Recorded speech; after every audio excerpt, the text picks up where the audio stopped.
You're right, Frank. I'm using a Dynaco A440 output transformer.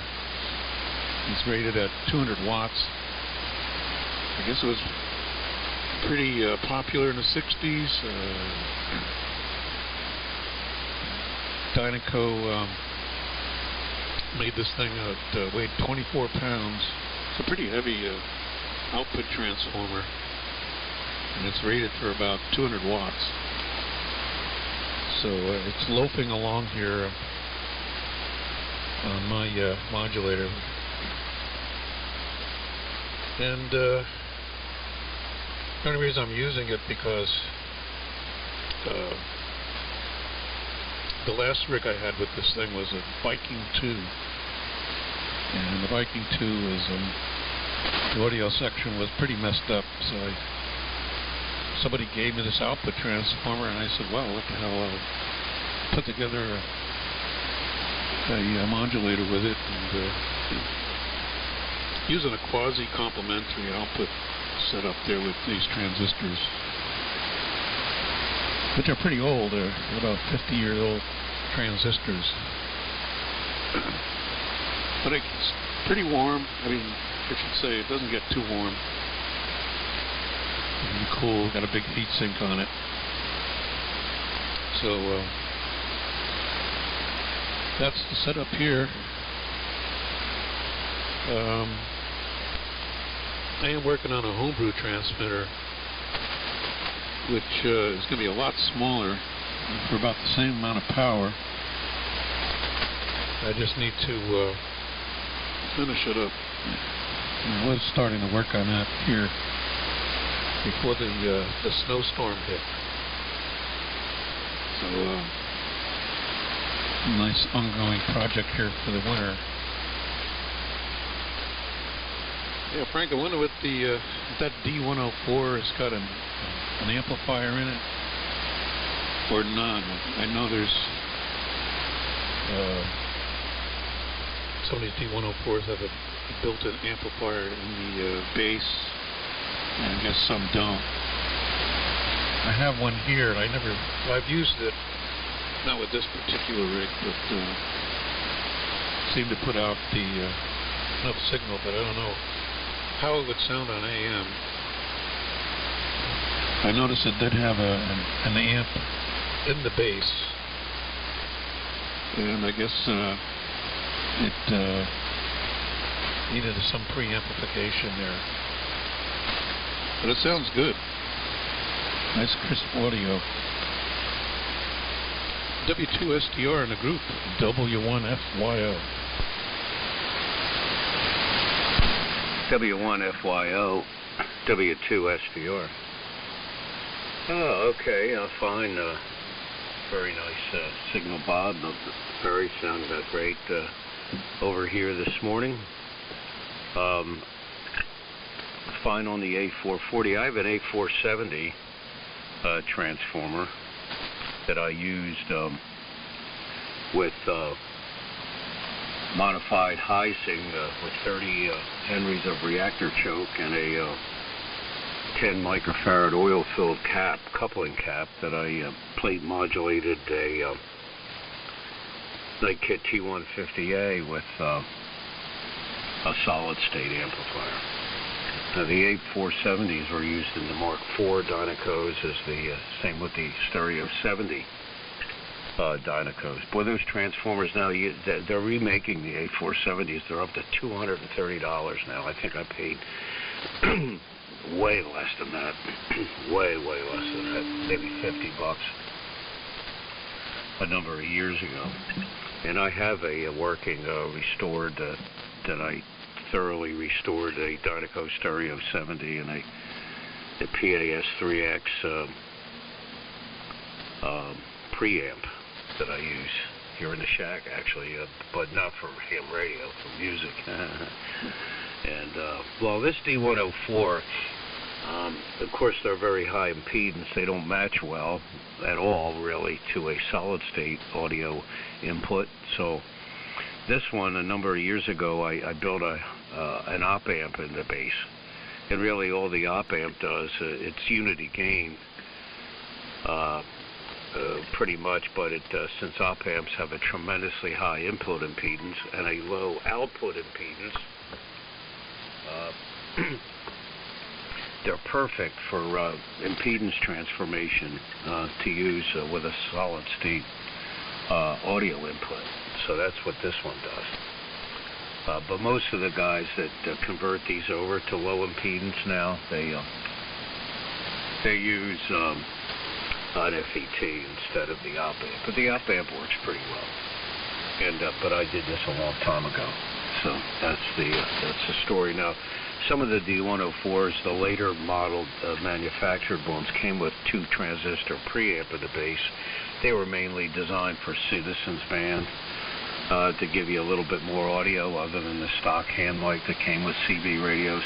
And plus, they'll match any sort of input impedance with the 2 transistor preamp that's in the base. So anyway, over to you, Perry. W3MMR in the group with W1FYO, W2SDR. Go ahead.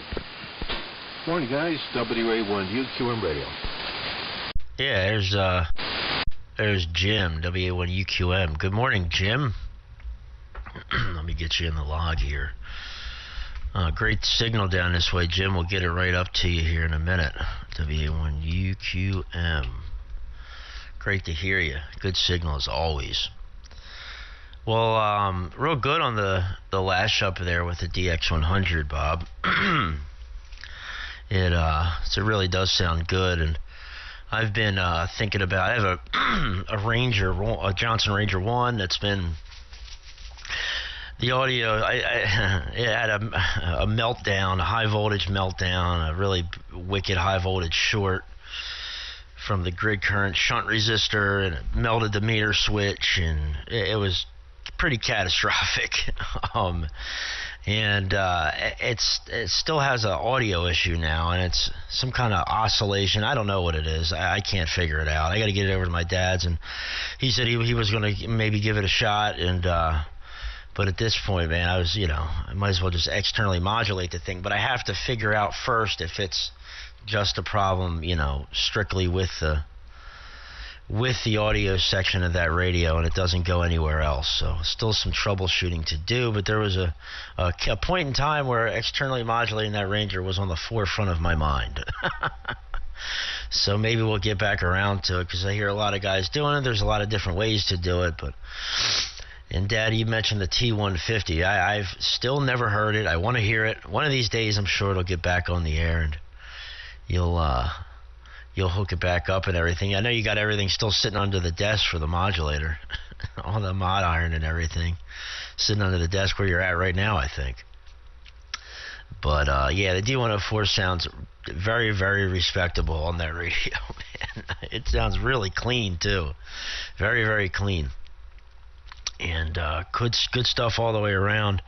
Yeah, I do. Thanks for the signal report, Bob. I get out okay with what I have. I don't run a ton of power. I'm only running 170 watts or so. I don't run much more than that. But it does okay. It took a long time to get to this point where I'm at. On my property here where I live, but it's been working great. And 160 has been fantastic this winter. Done more 160 this year than I have ever in my life, and it's been a lot of fun, man. Especially when the band goes long like it does every morning on 75 lately. So it's giving us some radio here in the morning. Well, Jim, I'll send it to you, WA1UQM. Then you'll send it up to Bob, WA1FYO up in Vermont. Then I think you might have heard my dad in there. So just us 4 here this morning. WA1UQM in the fine group. This is W3MMR. Okay, very good, Perry. Stand by 1 second. Test 1, 2. Hello, 1, 2. W3MMR. And the group, WA1UQM. Well, good morning to you, Perry. And good morning to your dad, Frank. And good morning to you, Bob. I just realized by reading the mail, I didn't realize, maybe I did and I forgot that as father and son team there. That brings back a lot of memories. A lot of memories. My father, Silent Key now, W1CBL. And my brother Andy and Ham. And my Silent Key last year, my uncle, my father's brother, W1SV, W1 Sugar Victor, Merchant Mariner, and a very proficient CW operator, to be sure. Well, I came in, I got up at 0500 and put coffee on and came in and turned the receiver on. And maybe it was about 5:15 or so anyway. I'm listening for 20 minutes or so. And I had to fire up to 610. I'm very, very happy to be able to get on 160 now, a little less than a year. And I get on in the morning, and it's always nice to have some activity with Glenn and Chris and you guys. I really missed out on a lot not being on 160. So I'm on the DC 610H. I have it parked on 160 with the homemade ring couple tuner and the home brew PFO. And copied you on the HQ 160. Perry, you were a little bit late during that last transmission. We're only running about 100, just about 100 watts of carrier.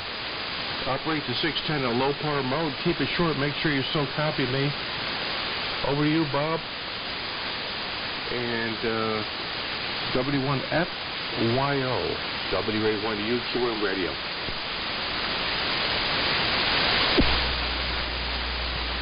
WA1UQM and the group W1FYO. Say good morning, Jim. DC 610 sounding pretty good up here in Windsor, Vermont. No problem hearing that. You know, it is a very chilly 1 degree above zero. It's probably a little warmer now. I didn't check the thermometer. It is a little warmer here in the shack. It was 58 degrees when I started transmitting. Now it's 59, so things are warming up. And hopefully it'll be a nice day today. Now we got 9 inches of snow a couple of days ago. We just finished digging out of here yesterday. So, looking to get out, see the world, see what's going on out there. Actually, I haven't left the property since Saturday. And actually, I don't miss it. Yeah. So, comments there, okay. See, the Ranger, Perry, it's a bit about the Ranger. Hopefully you'll get that fixed up there. Nice piece of equipment, although they do have some issues. But they can sound really good and nice and compact.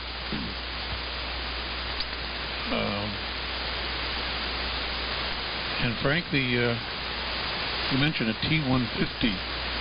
You know, you don't hear those radios on the air very much. It might have been you. I remember talking to somebody on 75 with a T150 years ago. You just don't hear those on the air too much. I guess because they're screen modulated, and the 150 is not really what they put out in power. You know, I guess if you run into an amplifier, they will. So very good on that. And an A470. I wonder what the size of that particular output transformer was. I had a list here of the Dynaco line of transformers, output transformers, and the A440 was the largest of that. I remember. And they did use these things to, in conjunction with a pair of 6550s. It had special taps on it for some feedback. I forget exactly what it was. So it would sound very low distortion. Never had any problems with these output transformers, and I am not running it the way you had it there, which is probably a better way of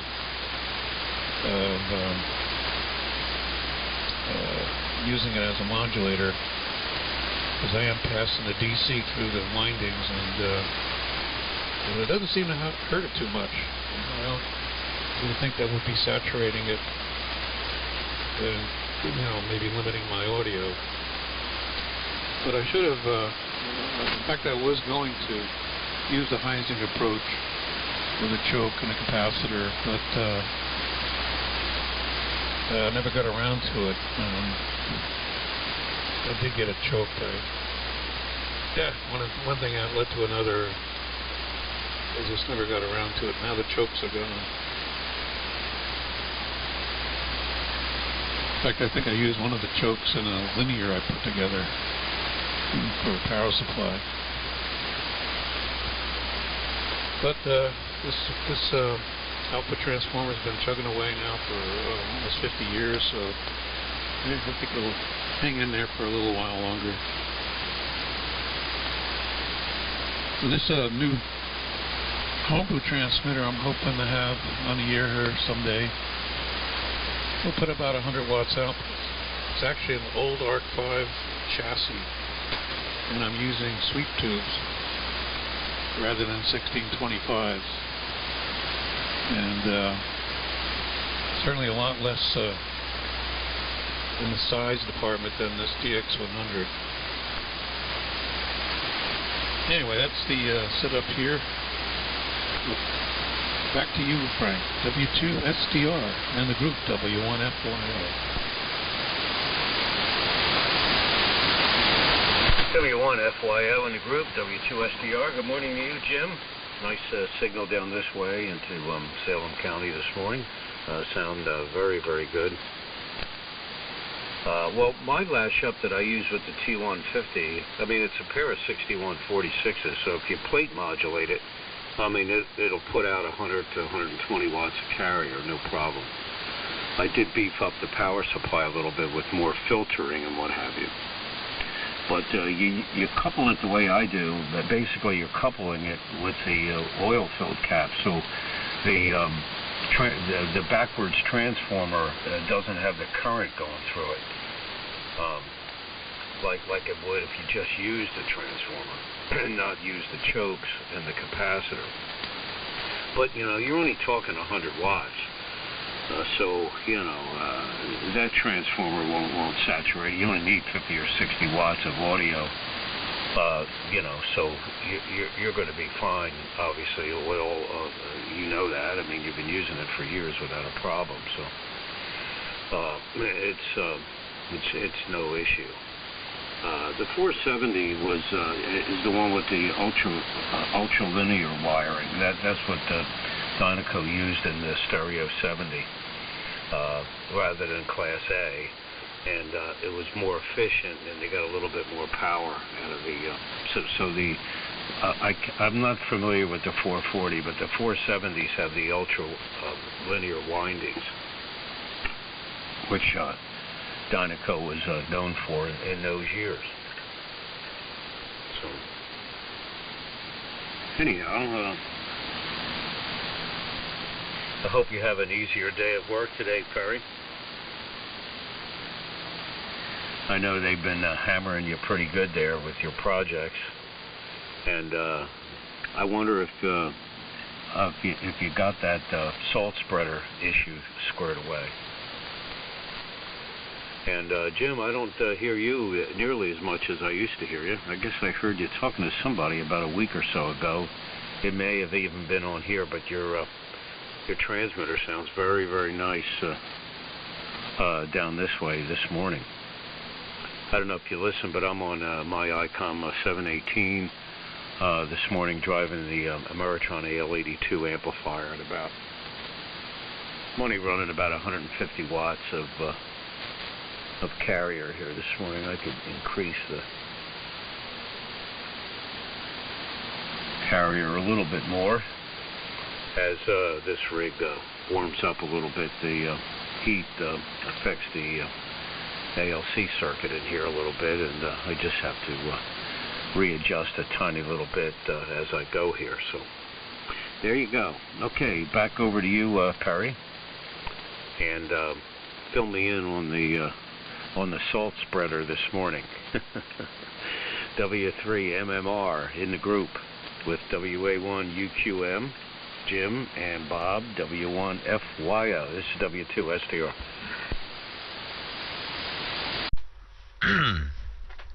W2SDR in the group, W3MMR. Yeah, good morning, Jim. Well, I'm a little light because I don't have a big antenna like you guys have. I'm running my 80-meter doublet here on 160. That's what I run here on 160, man. So with the Balanced L Network tuner, 600 ohm open wire line, and all that mess here. So hopefully I'm at least copyable, Jim, because you guys come in fantastic. And that's the thing with this antenna. Everybody comes in great. I just have a little bit of an issue getting out sometimes on AM, so it's okay. We don't have millions and millions of megawatts here. Yeah, hear that? Millions of megawatts. Anyway, the salt spreader. Well, for Jim and for you, Bob, I'm an automotive technician. I've been working on cars for 20 years, and I run a local Meineke Auto Care Center right down the street from me, and we do a lot of stuff, every kind of repair you could imagine. It's not your typical, exhaust shop, and I'm working on this giant international dump truck with a very, to me anyway, I've never seen a salt spreader so sophisticated, but this Meyer salt spreading system, it's got a really intricate control head up front, a giant auger in the back, and 4 or 5 different hydraulic pumps it controls. And anyway, it had an intermittent in it. It was turning on and off, powered on and off intermittently, and after some troubleshooting found a bad ground wire and corroded ground wire and broken ground wire, and so I just have to repair that this morning. I ordered a new inline fuse holder for that pop, and they sent the wrong one. They sent a glass fuse, regular bus fuse holder, and instead of a blade fuse. And bus fuses, glass fuses aren't as easy to come by as they used to be. So we'll put a blade fuse, 30 amp blade fuse in there for the guy, and should be okay. But a little bit more work on that this morning, Pop, and that should be done as far as the salt spreader goes. And hopefully today's an easier day, because yesterday I spent the day training my boss's daughter on how to run the front while doing everything that I got to do in the back. So the big boss wasn't there yesterday, so it was triple, quadruple duty for me. So fingers crossed I go back to just wrenching today. That would be nice. Enough about work. Jim, you mentioned all your family members, all the hams, and your dad was, and all that. Man, that's awesome. And I'm sure they're up there in the big DX station in the sky, looking down on us, listening in right now. Guaranteed they're tuned to 1885, listening in on us, man, because you guys are putting out some hell of a signals, and I'm sure they can hear us all the way out there. And Bob, you mentioned the issues with the Rangers. Yeah, they are kind of finicky. They do have their issues, but you hit the nail on the head. They're compact. They're easy to lower the power in a drive-in amplifier, and that's my thing, is compact. I don't live in a big house here. I live in the city. I'm maxed out as far as radios go here, so sliding a Ranger on the bench is a welcome sight compared to, say, the DX100 or an HQ140, the NC303 that are all double the size, so It's all good stuff, man. So I'll stick in here for one more round, then I'm going to mosey on over to the couch and relax a little bit before we got to go back to work here in about an hour and a half. So really great signals all the way around, and everyone's sounding great. Down to you, Jim. WA1UQM in the fine group W3MMR. Okay, Perry, very good. W3MMR in the fine group WA1UQM and downtown Salisbury. Let's see, currently 19 degrees here, so we're a little warmer than you are, Bob, up there in Windsor, Vermont. I guess you got 9 inches of snow, and we got a dust in here with some rain, and it's practically gone, and that's a good thing. If you know, the days are getting longer by over a minute or so, and if you notice, the sun, when it does come out, it has a little intensity to it, so things are starting to melt, and the sun is stronger, and that's good news. Before you know it, we'll be looking at spring around the corner. I was on 40 meters the other day. I don't know, I think you were too, Frank. I got on yesterday and talked to Timmy for a while because I was talking to him a few days ago, and I decided to go back in the QRP station and set up behind the BC 610. And I have this little Johnson Viking mobile I picked up a few years ago from Timmy, and with his modifications, and I built up a power supply for it. And I've been using that little Viking 122 VFO, and this would give me some wobbly condition. So Timmy mentioned that that's why he doesn't use the VFO, he uses crystals. So I went on eBay and bought a couple of crystals. One is pretty much parked at in the AM window. So I got on yesterday and I got a real good report, so that sort of made my day. 40 meters is a nice band. Dad used to always say 40 meters is my favorite band, and I'm not on it enough, and I should. So I'll be looking at 40 meters sometime. Frank, I've been awful busy working at a woodworking shop, building some furniture, and I've been doing that. And my brother WA1BJQ, he's been in the hospital now for 4 months, and tomorrow's gonna be a tough day because they're moving him from where he is to a long-term memory care facility at the age of 61. And my niece is taking care of him and doing a superb job. And she got conservatorship and had to sell the house, and she is an absolute wreck. And I talked to her last night for an hour, and I'm meeting her this morning for coffee, and she's going to set up this new facility in Avon.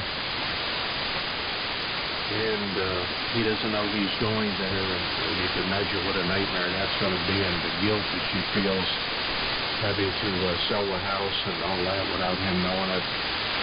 And with his state of mind, he's got advanced dementia. And it doesn't run in our family, and I don't know if it's part of PTSD, being a former police officer, or what triggered that off, but it's really, really heartbreaking. So I really haven't had the time to get on the radio, nor the mental requirements, if you know what I mean, to be able to get on and chat and try to make some sense out of the whole thing.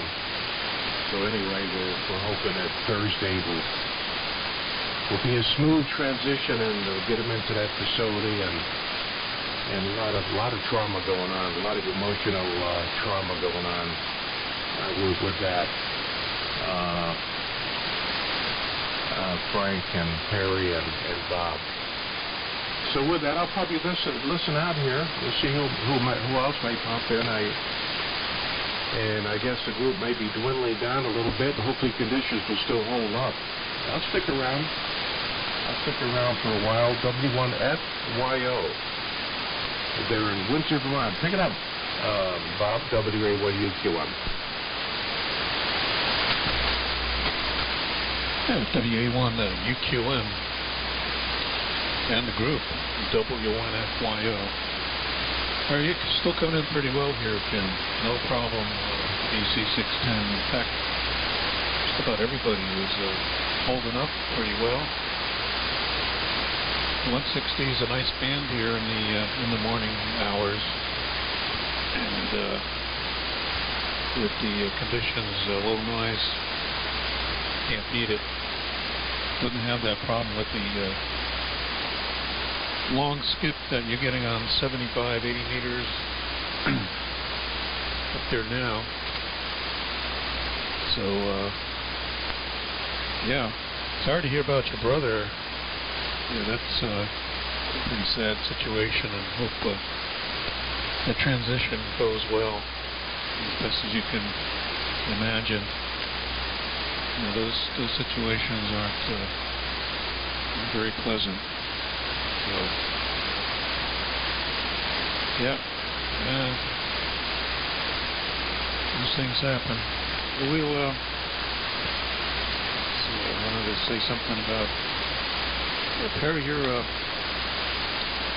for your setup over there with that an 80-meter antenna. It's doing okay. S9 10 over at times. Well, you mentioned having an NC303 as a receiver. I had one for years and years here, and finally let it go a couple years ago. I just needed the room, because it is a big old radio, but you can't beat it for listening to AM. And didn't do a bad job on sideband as well. I did one mod to it before I let it go. It really made a improvement in the audio. And that particular 303 had the output transformer burn out. I could never find a replacement for it. I just had something. Some output transformer that I threw in there that sort of worked, and lived with that. And then one day I decided to rip all the audio out, and I solid stated the output stage. Got rid of the 6AQ5 and put in a little power transformer to run the audio amp. You can buy these little kits off eBay, and it'll put out 20 watts of audio, depending how much you run the thing at, voltage at. So, boy, I put that in, that change in, and wow, the audio is like a hi-fi output and a low end that I never heard before, because now you don't have an output transformer. It's direct coupled, and frequency response is wide open. And then I sold it. So, never got a chance to really appreciate it. And drank okay on the P150 there, and I guess he did plate modulate it. And I would imagine you have to good beats the circuit up there. You know, Knight made a rig around that time, actually before the 60s, late 50s. They had a rig they made, they called a T400. And I saw a blurb on it in one of the CQ magazines. I think I ran a 4-125 in the final. And it was only screen modulated. But it was an impressive looking rig. And I don't know if they ever actually made these things. There was an advertisement for one in the back of CQ magazine around 1959. So they were just testing the waters out, or they just decided it wasn't a good idea to make this thing. But it would have been interesting to have these rigs around. Put a 4-125 in it. So, anyway, let's shoot it over to you, Frank, and see if we're still holding up. Everybody is so far. 2SDR in the group, W1FYO. Okay, W1FYO. W2SDR in the group, 7-3 to you, Perry. And I'm going to make this my final here this morning. And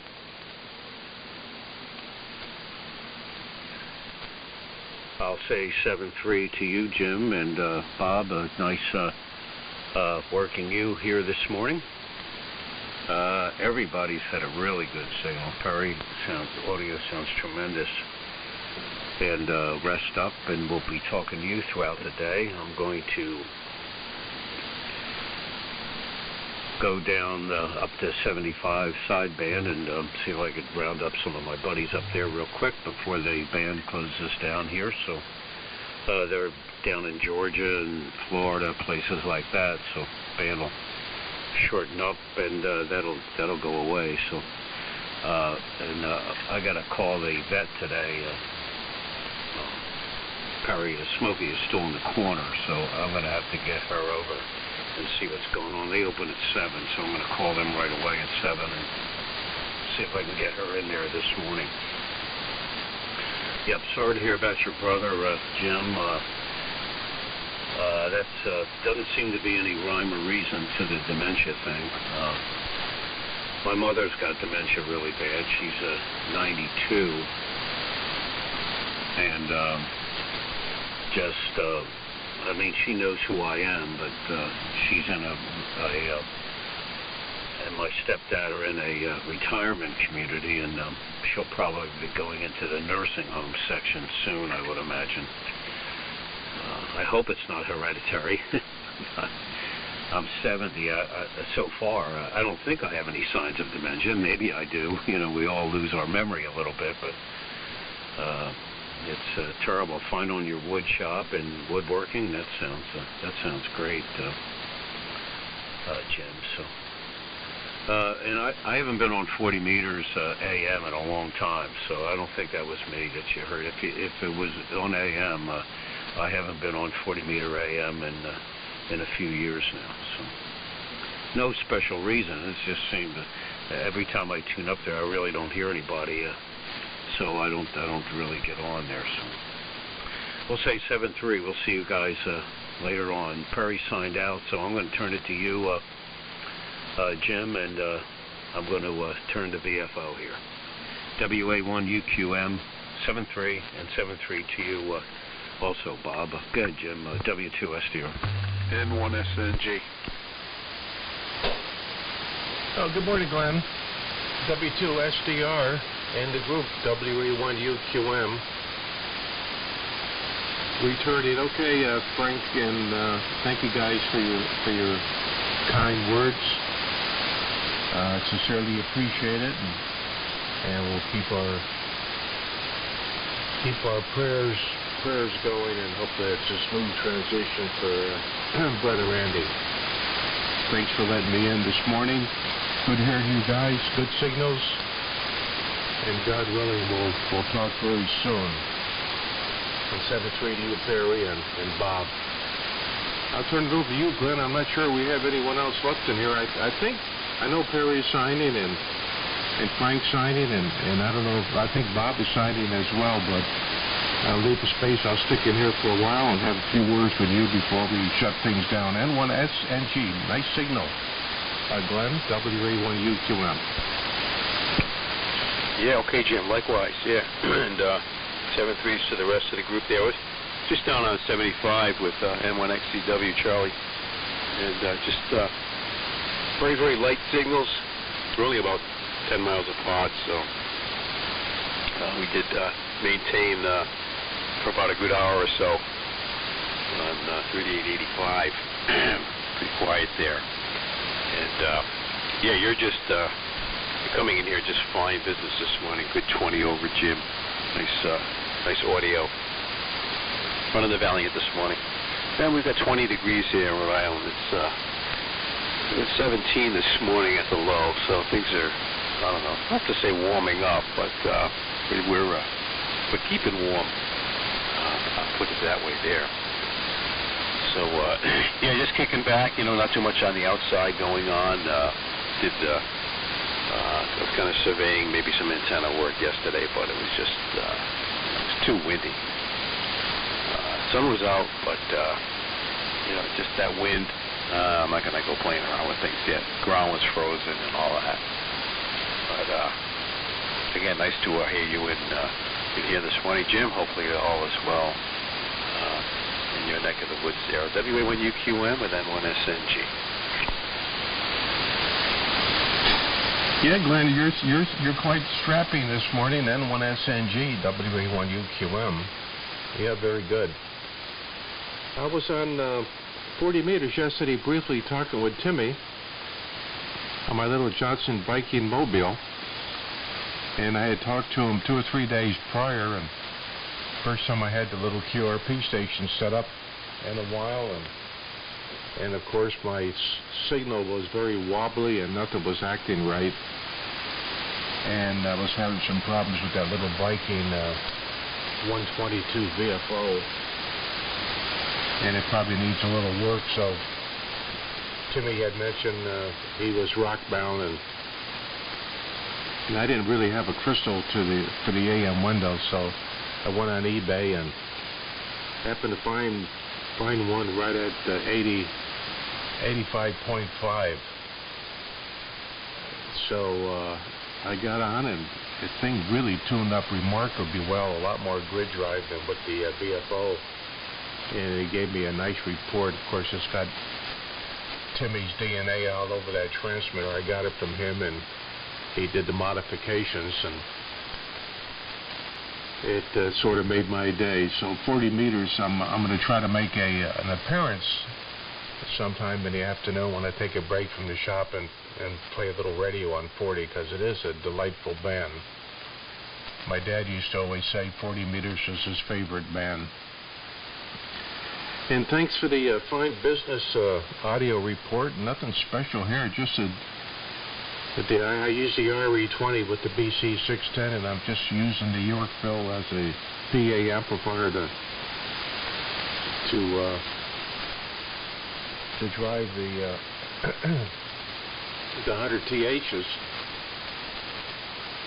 So that's the rundown here. Nothing fancy, but I do get good reports with it, and that certainly makes me happy. I love to have the 610 get the use that he gets.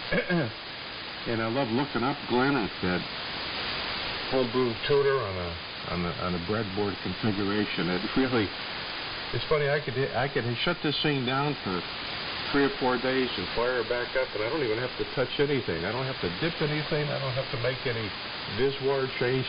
It's almost like automatic pilot.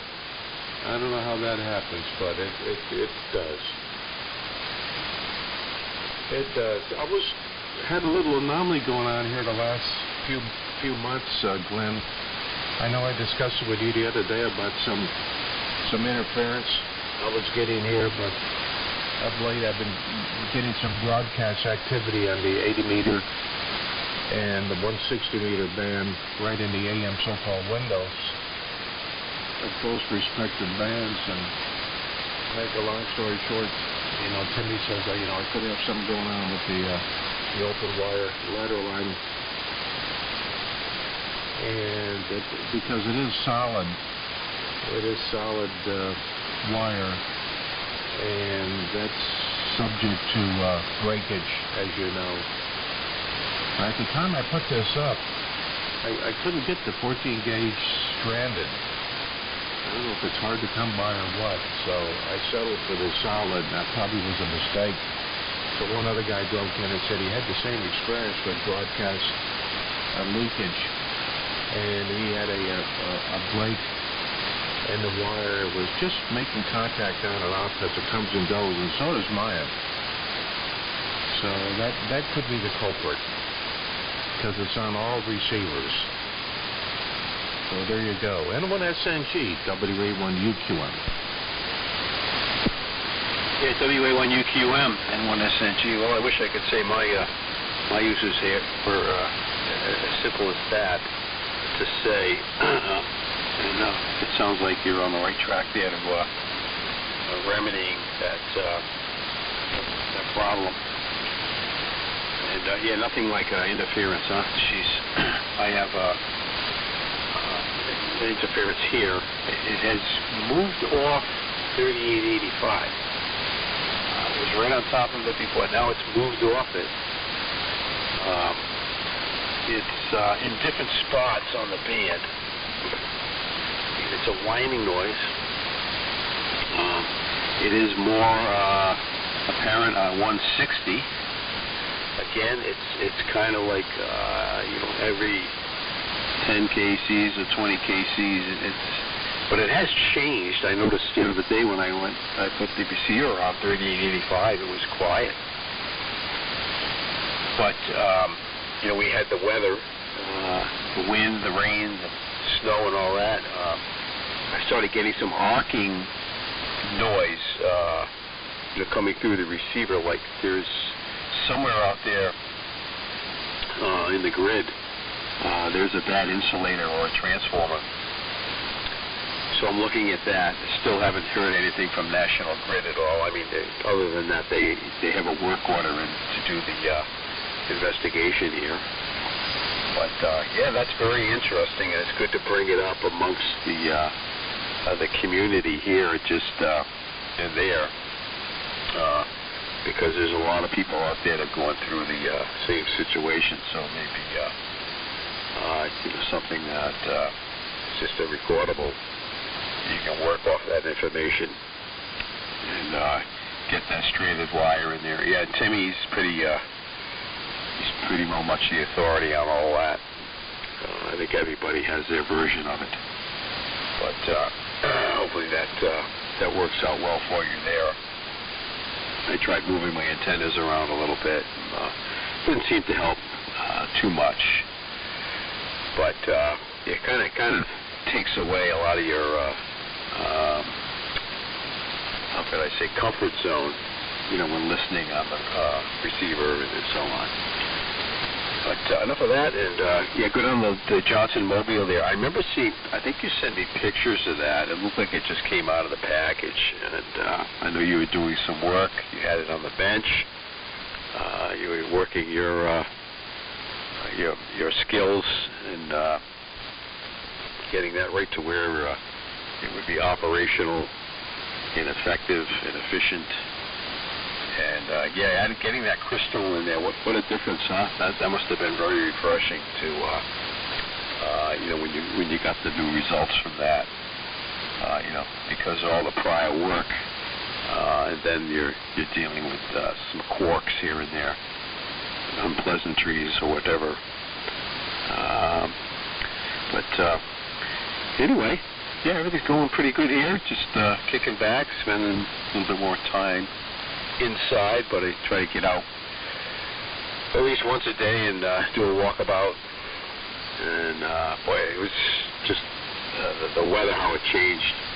And we really don't have any snow on the ground here.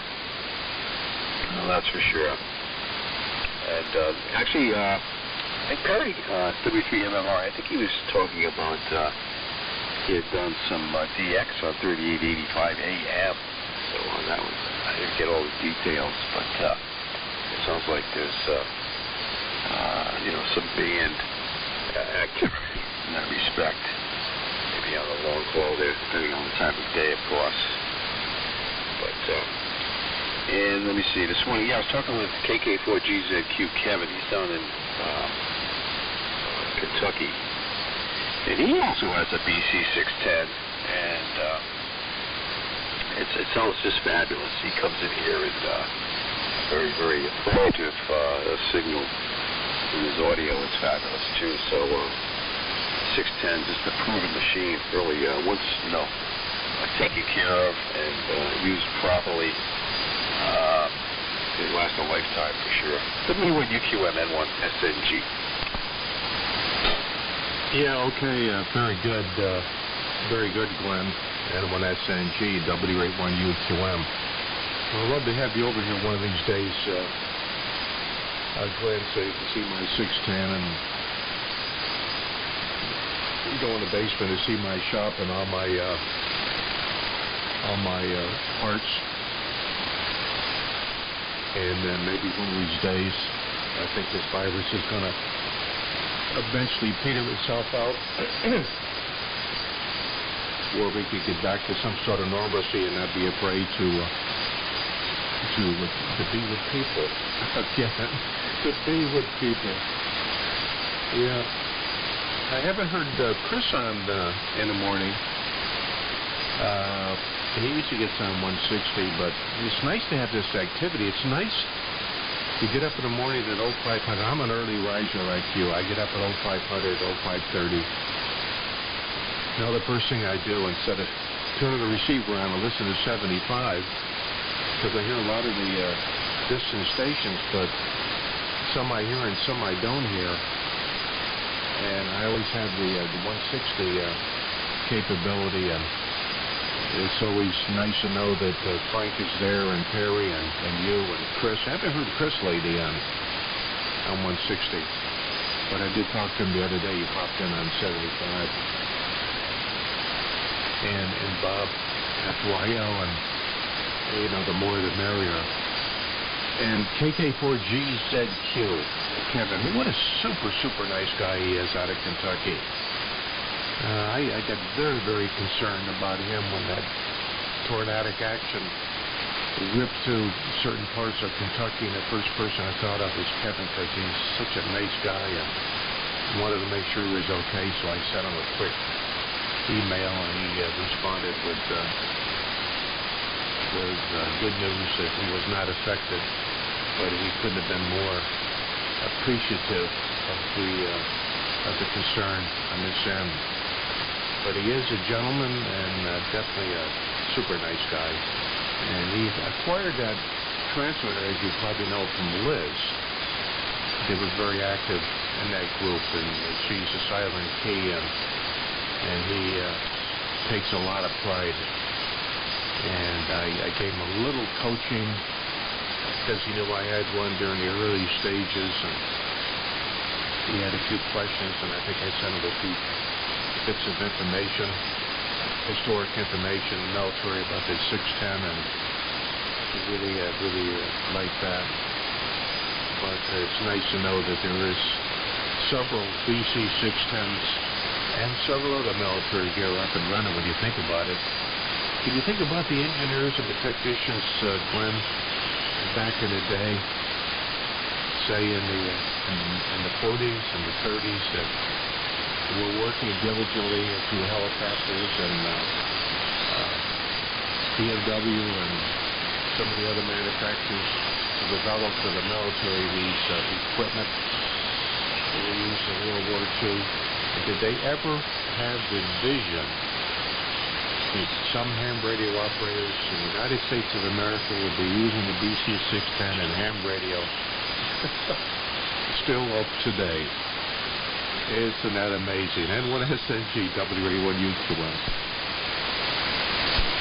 Yeah, W81UQM, N1SNG. I'm listening to your transmission there, and all of a sudden you were like 40 over. It just went to like full quieting, armchair copy. Oh, see, you compliment the rig there, and in return it just comes up to its peak performance. Yeah, Kevin's a great guy. He's always helped out with the old military radio net. He's his location there as far as the footprint of the group, the net there. He's always been a helping hand. He's got a lot going on there. Yeah, and I also did that, Jim. I emailed him, and because he, I didn't know what was going on. He was praying that he was in the safe zone there, and basically he was. And he said that a dog had shown up at his front door, probably a stray from the from the debris field there. So kind of sad, but when things happen like that, everybody comes to attention, and it's an all-out effort to restore some normalcy, pick up the pieces for sure. And Liz is 60. I talked to Liz many a time on the military radio net, and just in general on the air. And she was a peach. Really nice people. I went to her site. I guess she was involved with other emergency type communications and deployment and stuff like that. I don't know if it was civil defense or whatever, but she's very involved with the communications there. That's for sure. And as far as I believe that when they were building this equipment, they had every intention of using the best materials, and and I could see everyone working as a team. There was a team effort. People constantly reviewing the drawings and the whole science of it. But to go this far, I mean, it just it was all those efforts, and and could you say based on slide rule calculations, or just in general the book of mathematics, in the design. My father was a draftsman years ago, and everything was hand drawn. He had some stencils, that he used for certain things, but it was all manual, and at the bottom of the drawings it always said reviewed by, or revision number, and so on. But even when you look at the T368s over at Barker and Williamson, I saw a picture of one of their final inspection lines for those, and it's just a whole room full of T368s. It does rouse your curiosity. But back in the day, the choice of materials, the technology, could definitely take some abuse, just at that level of technology. The stuff that's out there today, I don't know how you'd even classify that in comparison. Is it still going to be around? The components used in some of the newest stuff is becoming unobtainable, somewhat unobtainable, unless you have the know-how to substitute. Maybe with the boat anchor stuff, I mean, if something craps out, there's usually somebody out there that has an alternative path to take to get it back on the air. And that's the beauty of it. I mean, like Timmy there, you ask him about something and he'll go on, but he's just, he's been an adventurer in getting things to work again, and having the iron and the tubes and just some durable type of replacement components. The newer stuff, I don't know. I've got some solid state equipment here. I open it up and I look at it and I say, well, what if that board goes? With the tube stuff, I look under the chassis, like a car. Yeah, I can replace those capacitors or transformer. Oh, there's the relay, I enjoy that, the mechanicals of the equipment that I have here. And it works pretty good for me. But time marches on. But if you go in that's intact, most of the components are there and working. That's one step ahead of the game. I know sometimes it takes 2 or 3 to make one, but and you wonder. You don't see too many pictures of the assembly lines to say that I know of, but not to say it was all all men working on it. I mean, draftsmen, maybe there was draftswomen, back in the day.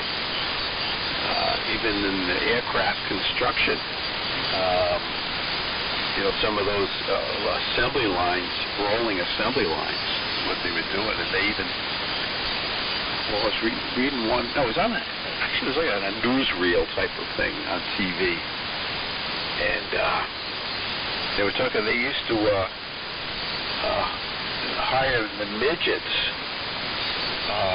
to go into the tail sections when they were constructing these aircraft, because they could fit in, confined space, and finish the riveting process, all the wiring and all. This goes on and on. It just amazes me. That whole war effort. I worked for a company back in the day, back in '74, and a lot of the machines were, they had tags on them, and they were part of the Emergency Facilities Act, those machines were brought under that act to provide, support. So, yeah, it's very interesting. The list goes on and on. But in any case, we just have a curiosity. To get it back to you, Jim, I don't want to keep you too long here, but I began the Sonic Great this morning, WA1UQM-N1SNG. N1SNG, WA1UQM. I'm still holding up okay? Yeah, you're good 20 over here. Solid, Jim. Yeah, I was just thinking out loud, Glenn. Can you see it now? With political correctness? Can you see back in the 30s and the 40s, a help wanted ad reads as follows: looking for midgets to work in tail section. And then it follows in parentheses, aircraft only. Yeah, and you had to be a member of the Lollipop Guild, right? I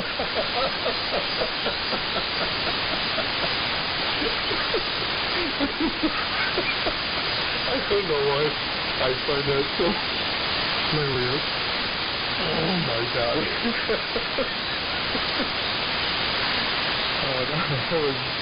I needed that this morning. Because it's going to be a rough couple of days, Glenn. I'll let you go. As you know, my brother's been in the hospital for 3.5 months. He's got advanced dementia. And they checked him for everything, and that's, I guess, what the final prognosis is, or diagnosis.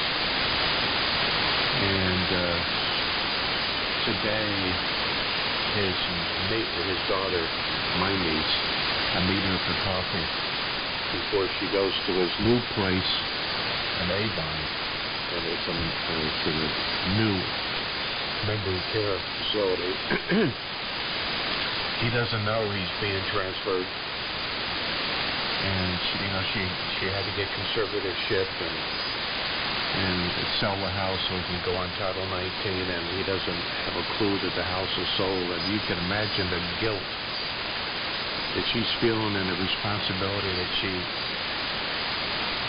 has been making in the last few months to do all of these things. It's just, she got on the phone last night, and it was hard for her to maintain her composure for over an hour on the phone with me. And I'm going to meet her this morning. And I'm just gathering up some radio information and magazines and stuff, because he was a ham WA1BJQ. Not too active. He got rid of all of his gear. I think that's when he started to, didn't realize he was having dementia, but he couldn't tune it and didn't understand it and all that kind of stuff. So I'm gathering up some photographs and a Morse code key and a little vintage radio, and she wants to dress up his room with things that he could associate with, so that's what I'm in the process of doing. So that little laugh to myself was it took a little stress away from Glenn. It really did.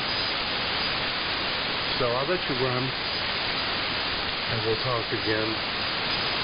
And I hope the transition with Andy goes okay Thursday. I don't know, they're going to get him in the car. Her husband is a state trooper, and I know what he's going to do when he gets dressed, because he's been here for 3 months. He's going to want to go home, and there is no home to go home to. Oh, it's going to be nighttime. So we'll see how that all works out. We're going to have to sedate him or do something. I just don't know. It's a tough situation. I don't typically share things like this on the radio, but sometimes you can say so. Good morning, Glenn. Yeah, okay, Jim. Yeah. And just a short story. I think it was in QST. There was a gentleman that was in a hospital bed. I'm going way back too.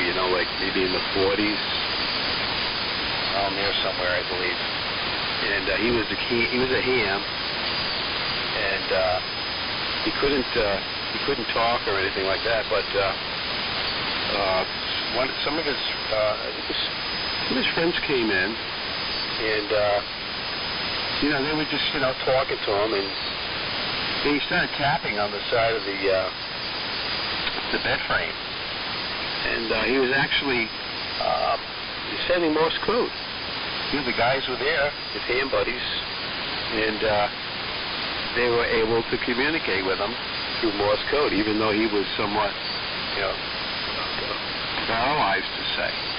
So very interesting. Yeah, that might be. That's definitely a good idea. As a distractor and under the circumstances. But anyway, Jim, he's in our prayers. Ask the Lord for patience and guidance, and He will take care of you and him and family, and everything will go okay.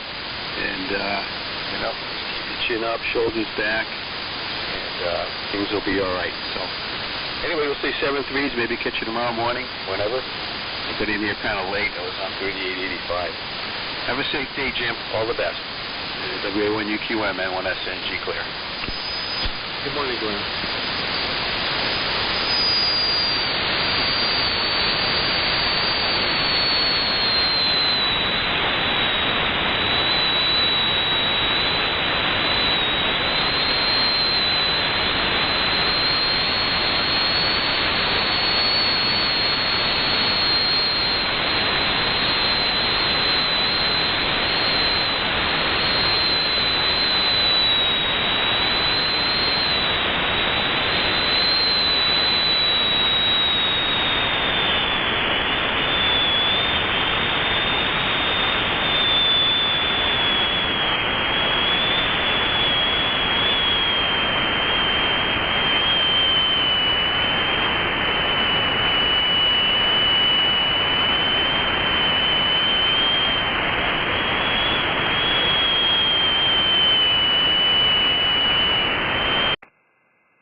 Having a dog back up, and that's one thing I do miss.